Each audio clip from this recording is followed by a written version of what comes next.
अजिबात पेरणी मागास व्हायची. काय म्हटलं, काय झालं? तुम्ही गेला आणि काय झालं?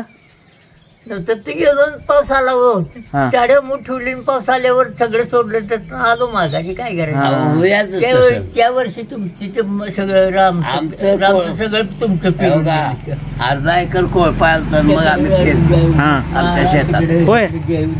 अर्धा एकर पेरलं होतं. पावसानं घरला आलो, ते पुन्हा कोळपा आल्यावर ते बाकीचं पेरलं. पाऊसच होत होता हो, महिन्याला पाऊस. आणि ताली नव्हत्या शेतासनी आपल्या, आणि बरोबर असायचं. बांधी नव्हती आपल्या शेतासनी, पाहुण्या मामा कुठल्याच शेताला बांधी नव्हती. सगळं वाकडं तिकडे, सगळ्या वगळीच पडायच्या. आता प्रत्येक शेतकऱ्यानं बांधी केल्या आणि प्लेन करून घेतलेत. बोलायचं काम नाही आता.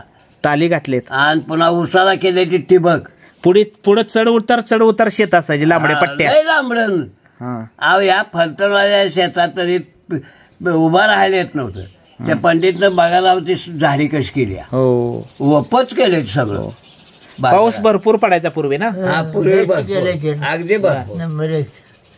अहो, आमची सुभाताचे ताल कायम फुटायचे राव. आमच्या मळ्यात कायम चिकुलच.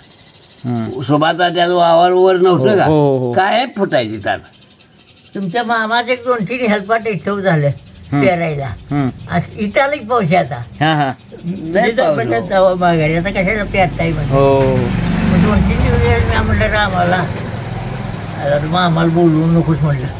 तुमच्यात मामा सांगायचा उपसा आलाय का पेरायला, तुम्ही लहान रामाला पेरायला.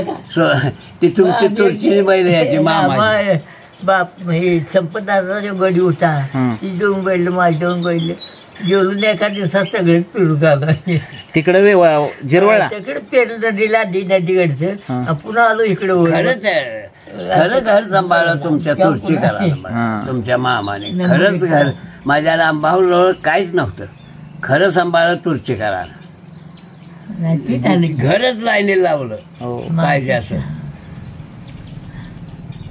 माणसं चांगली, माणसं चांगलीच ती.